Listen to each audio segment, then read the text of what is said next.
Siapapun yang aku cinta, yang aku sayang, yang berjanji sehidup semati seia sekata, ketika kita menjadi mayit, saudara, diturunin ke liang lahat. Cuma sampai situ doang tuh, cuma sampai situ doang ya. Suami ketika dulu supaya diterima cintanya sama sang wanita, ngobrol janji sehidup semati, takkan pernah ada artinya hidup tanpa kau di sisiku. Kopi sayang. Istri pulang, anak pulang, cucu pulang, mantu pulang, bahkan teman setia pun pulang, nggak ada yang mau nemenin di dalam kubur.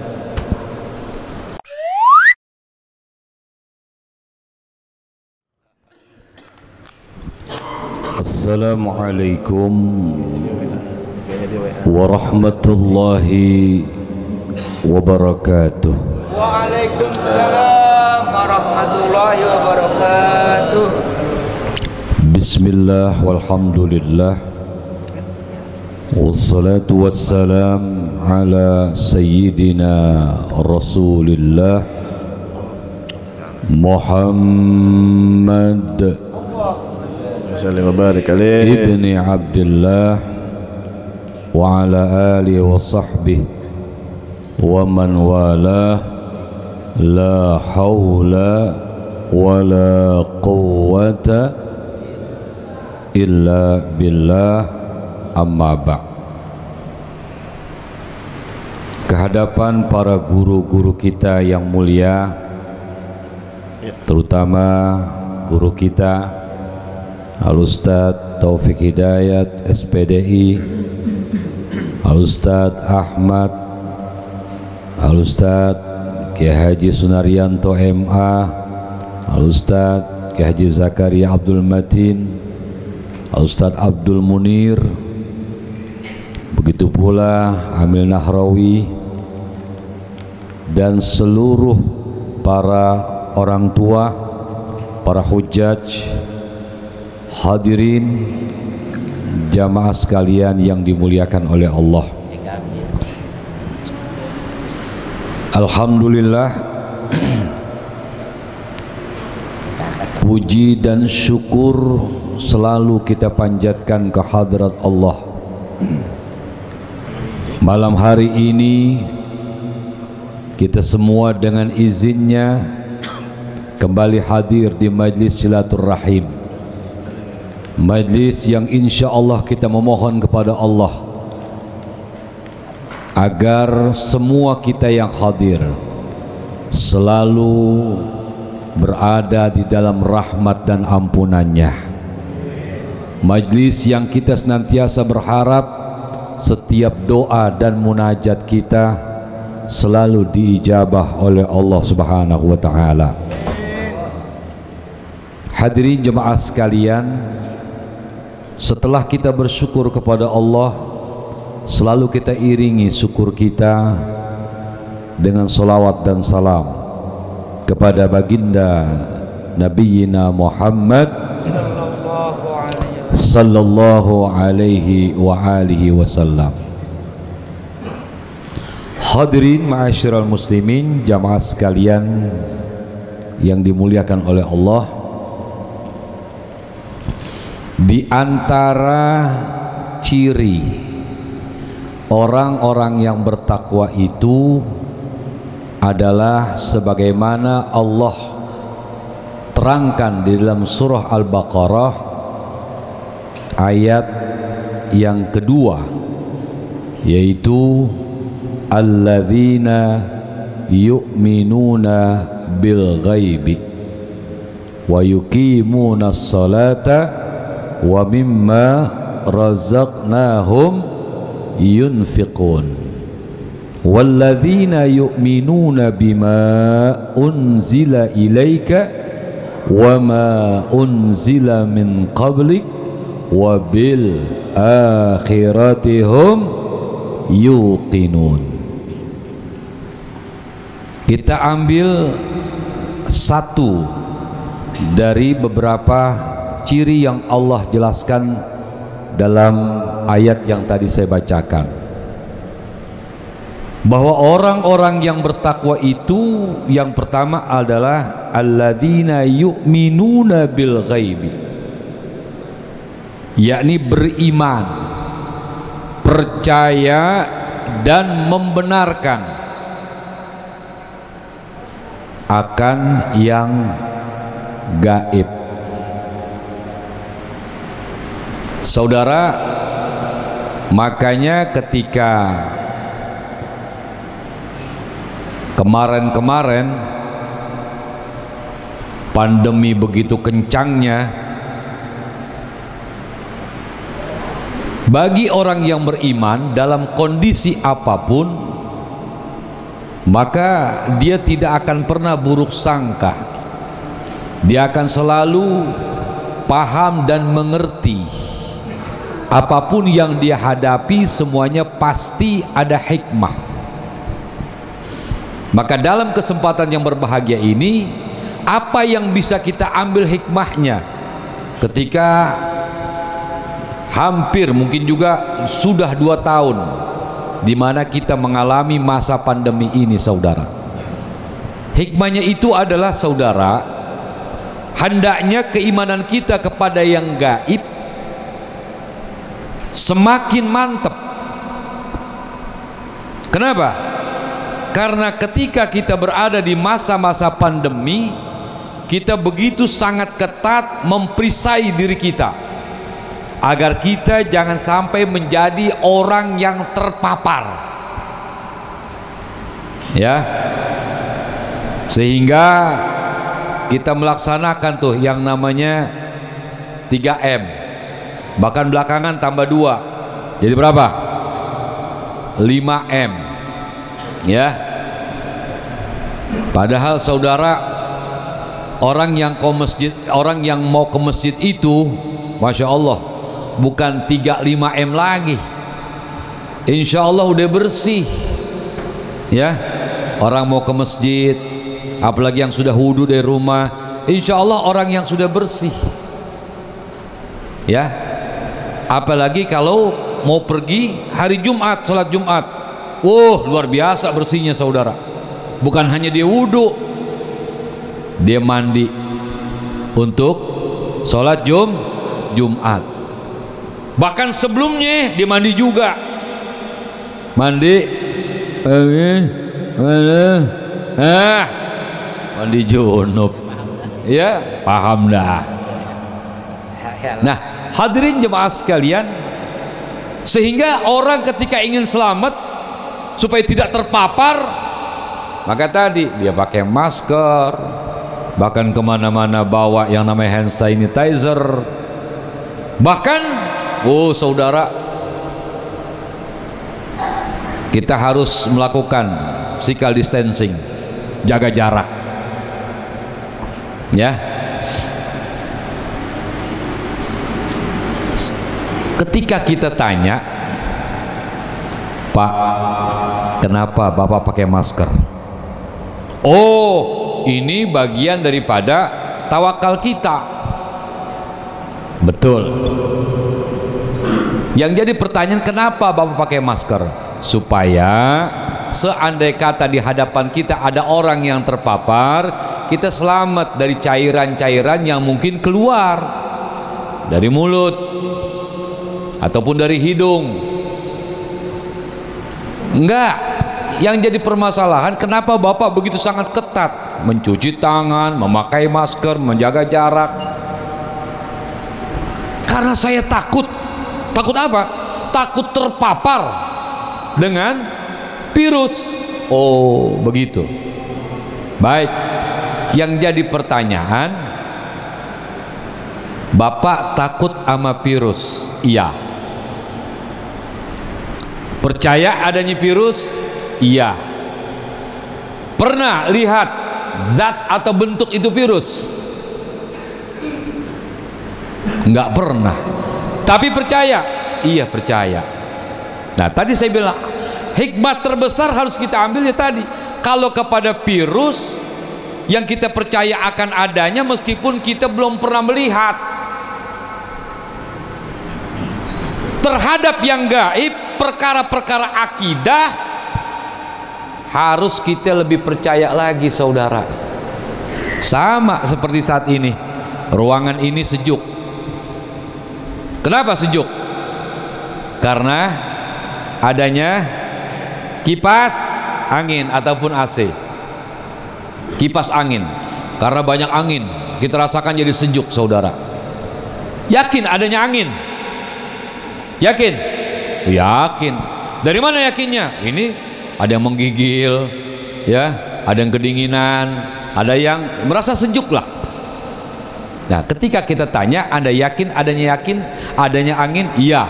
Tapi ketika kita tanya berikutnya, apakah Anda pernah melihat zat angin? Bentuknya angin? Oh, nggak pernah. Tapi percaya? Percaya. Tuh, saudara. Ada yang bilang, saya bisa ngeliat angin, kadang-kadang hitam, kadang-kadang merah. Itu mah orang dikerokin karena masuk angin. Begitu. Nah, terhadap makhluk-makhluk yang seperti ini kita percaya. Apalagi kepada perkara-perkara yang masuk dalam ruang lingkup akidah, kita harus lebih percaya. Maka mufassir menjelaskan, alladzina yu'minuna bil ghaibi, diantaranya tentang perkara-perkara yang pasti kita akan mengalami ketika nanti kita memasuki atau menempati alam kubur kita. Akan adanya pertanyaan dua malaikat, ya, akan adanya pertanyaan dua malaikat, man rob wa man nabi wa ma ima wa ma kibla wa man ikhwanuka. Nggak berubah-ubah nih, ya, pokoknya dari dulu sampai sekarang, sampai terakhir, ya, materi yang ditanyakan oleh malaikat Munkar dan Nakir ini. Ada orang main akal-akalan, lah gua hafalin aja dari sekarang, ya, biar nggak sembahyang, biar nggak puasa, gua hafalin pokoknya. Biar apa? Biar nanti ketika masuk kubur, ya, gua bisa jawab. Mau tidur, man rabbuka? Allahu rabbi. Wa man nabiyuka? Muhammadun nabi. Wa ma imamuka? Al-Qur'anu imami. Wa ma kiblatuka? Al-Ka'batu kiblati. Wa man ikhwanuka? Al-mu'minuna ikhwani. Mau tidur, bangun tidur, mau makan, selesai makan, itu aja dihafalin. Kenapa? Biar nanti bisa jawab, katanya. Saudara, padahal bukan lagi lisan, semua adalah amal yang telah kita praktekkan di alam dunia ini, saudara. Itu yang kelak nanti yang menjawab. Nah, hadirin, kemudian ini disampaikan oleh Shadiqul Wa'dil Amin ketika manusia dihantarkan ke liang kubur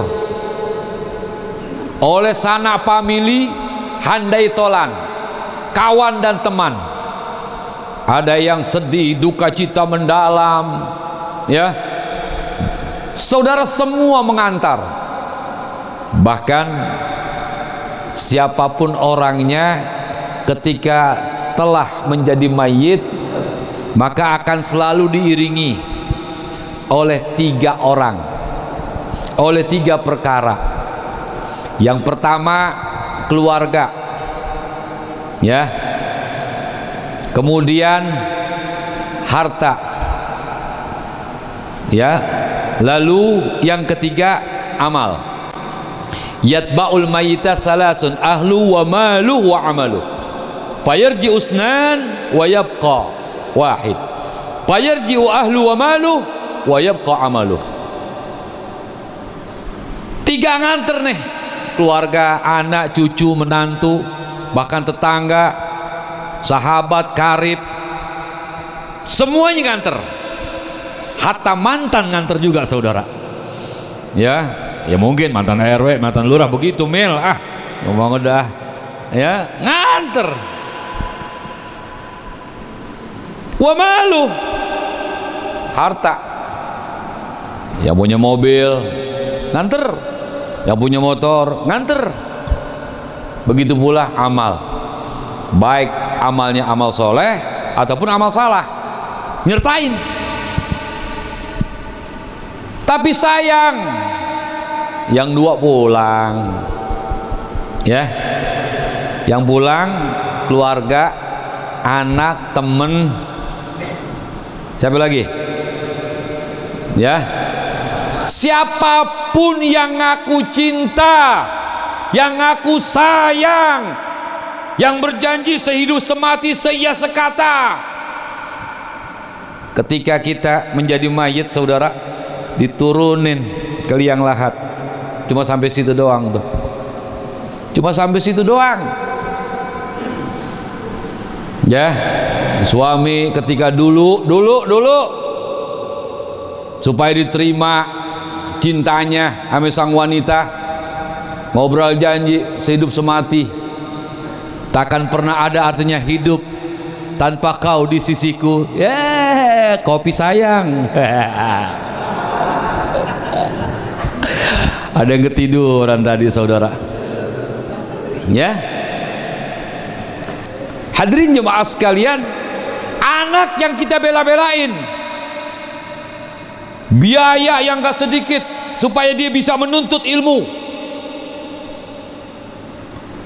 apa aja banda habis supaya anak bisa sekolah, bisa kuliah. Bahkan kita tantangin saudara kita, SD, SMP, SMA lo dalam negeri, lo mau kuliah di mana? Di luar negeri, gue biayain. Oh, kenapa? Sawah masih luas. Begitu. Ini gak cerita yang di sana lagi ya. Ya, masya Allah, dibela-belain saudara, mati-matian. Bahkan bapaknya nantangin, kalau lo nggak mau di luar negeri, luar angkasa, ayo. Saudara, sekolah di luar angkasa. Coba, di mana? Silakan, pokoknya gue bela-belain. Saudara, tadi anak yang kita bela-belain, kita sayang ame anak, anak pun ngaku sayang ame kita.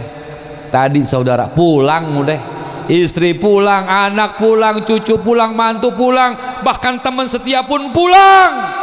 Nggak ada yang mau nemenin di dalam kubur. Ya, bahkan suami ketika istri meninggal, janjinya dulu sehidup semati. Begitu mati duluan si bini, masya Allah saudara, bahkan paling gemes nginjek tanah kuburan. Mama, papa ikhlasnya.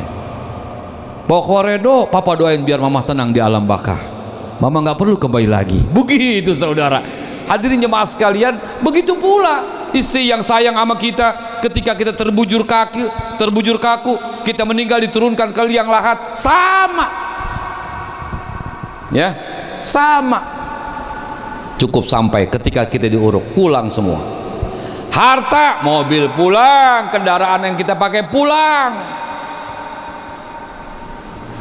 Yang kekal setia nemenin kita atu wayab qawahid, yaitu amal kita. Nah saudara, nanti apakah amal baik ataupun amal buruk, ya ini yang akan nemenin kita. Makanya di antara perkara yang gaib ini akan adanya pertanyaan malaikat. Kemudian di antara alladzina yu'minuna bil ghaib, mufassir menjelaskan termasuk nikmatul qabri wa azabuh, akan ada fasilitas yang Allah Ta'ala berikan bagi yang membawa iman, membawa amal soleh. Ketika dia masuk ke lubang kubur, maka dia mampu menjawab pertanyaan malaikat. Lalu saudara, akan Allah jadikan kuburnya raudhah min riyadil jannah. Ketika hamba Allah itu mampu menjawab pertanyaan malaikat, malaikat bilang, lihat bakal tempatmu, telah Allah ganti, sekarang bakal tempatmu di surga. Diliatin tuh. Saudara, kalau kita tanya, kalau orang yang punya iman, orang punya akidah, ya, dia akan percaya. Lagi-lagi orang sekarang main akal-akalan nih. Untuk urusan kayak agama sekarang begitu modelnya orang-orang pada cerita tentang kiamat, cerita tentang sorga, cerita tentang siksa dan nikmat kubur, kayak udah kesono aja begitu saudara. Ini perkara iman, percaya membenarkan walaupun kita belum pernah melihat, cukup kita mendengar keterangan. Kenapa? Karena keterangan perkara yang gaib ini disampaikan oleh Shadiqul Wa'dil Amin, yakni Nabi kita Muhammad sallallahu alaihi wasallam. Nah hadirin, makanya kita ambil hikmahnya ya. Kalau ame virus yang kita belum pernah melihat bentuknya kayak apa, kita sangat begitu percaya, sehingga percaya kita adanya virus, kita melakukan realisasi dalam kehidupan 3M, 5M dan lain sebagainya. Maka saudara, sebagai orang yang mengaku beriman kepada Allah dan Rasulnya, bahwa akan ada kehidupan setelah kehidupan di dunia yang fana ini, yakni kehidupan yang sesungguhnya, alam yang kekal dan abadi. Maka mari saudara, ketika ingin kubur kita menjadi raudhah min riyadil jannah, maka saudara raih, ciptakan, dekor semua itu bukan nanti ketika kita masuk ke dalamnya, tapi sekarang ketika kita masih berada di dunia yang disebut sebagai darul amal. Oleh karena itu, berapapun usia yang saat ini Allah Ta'ala berikan kepada kita, hakikatnya Allah memberikan kesempatan pada kita untuk semakin banyak-banyak membawa bekal untuk kehidupan yang kekal dan abadi. Sebab saudara, camkan dan perhatikan, kubur ya merupakan penentu buat kita. Mau seneng mau sengsara di akhirat diawali dari kubur. Kalau malam pertama dia di alam kubur mendapatkan yang namanya nikmatul kubur, ya, yang kita lihat cuma 2,5 kali meter ya, tempatnya gelap, sempit, yang keluar cacing, kalajengking ya, itu yang bakal nemenin.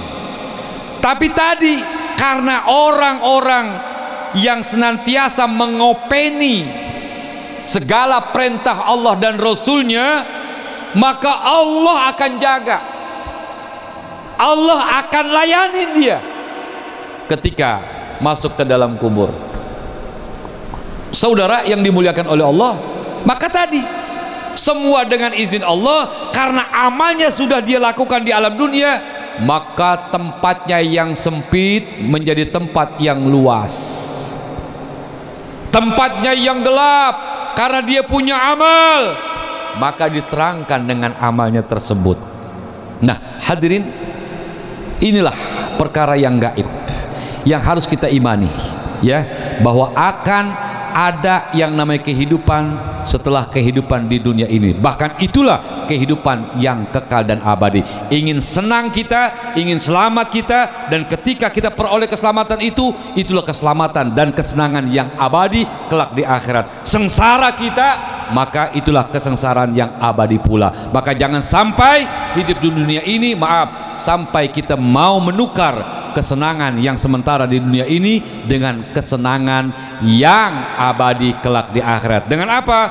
Dengan, maaf, naudzubillah min dzalik, menghalalkan segala apapun yang diharamkan oleh Allah. Oleh karenanya saudara, tetap istiqomah dalam keimanan, dalam ketakwaan, dalam ibadah. Sebab hadirin, tadi manusia akan berbahagia, manusia akan tersenyum ketika menghadap kepada Allah dengan membawa nilai-nilai keimanan dan ketakwaan kepadanya. Mudah-mudahan kita semua yang selalu hadir di majlis silaturahim malam Jumat ini, selalu Allah berikan kekuatan iman dan akidah kita. Allah jaga iman dan akidah anak dan cucu kita dari dunia sampai menjelang ajal tiba, sampai menghadap kepada Allah. Semoga Allah berikan kita kurnia husnul khatimah, amin ya rabbal. Ini saja sekedar yang dapat sampaikan, moga ada manfaatnya bagi kita semua. Wallahul muwafiq ila aqwamit thoriq. Wassalamualaikum warahmatullahi wabarakatuh.